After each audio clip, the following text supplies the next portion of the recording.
রাহমাতাল লিল আলামিনের মার উপরে উইরা গেলে বেয়াদবি হবে। আমিনা বলেন সকল পাখিরা আমার দুই পাশে গুইরা যায়, আমি আমেনাকে সালাম জানাইয়া যায়। কি আশ্চর্য! আমিনা বলেন আচ্ছা কি আমি সন্তানের মা হব? আমার তো এমন কোন অনুভব হয় না। আমিনা কয় একদিন গভীর রাত্রে নিরিবিলি বসে আমি দেখতেছিলাম পেটে সন্তান আছে কিনা। কয় খালি বলে সন্তানের মা হব, কই আমি তো কোনো অনুভব করি না, বোঝা না, ভারী না, বড় না, ব্যাপারটা কি? একদিন লক্ষ্য করে পেটের দিকে তাকাইয়া দেখি পেটের ভিতর থেকে একটা নূরের জ্যোতি বাহির হইতেছে। আল্লাহু আকবার! এমন কড়া নূরের জ্যোতি যার দিকে আমি আমেনা চাইয়াই থাকতে পারি না।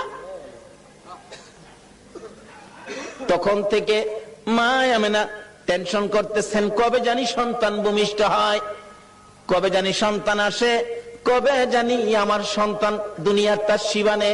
আমি কাকে বলবো? নাই আমার কেউ অসহায়। আমি চোখের পানি ছেড়ে দিলে আব্দুল মুত্তালিব ডেকে ডেকে বলেন, বৌমা আমেনা তুমি কিসের ব্যথায় কান্দো? বাবাকে খবর পাইলাম আমার নাকি সন্তান হবে। ও বাবা, আমার যে কেউ নাই, কে আমার পাশে থাকবে?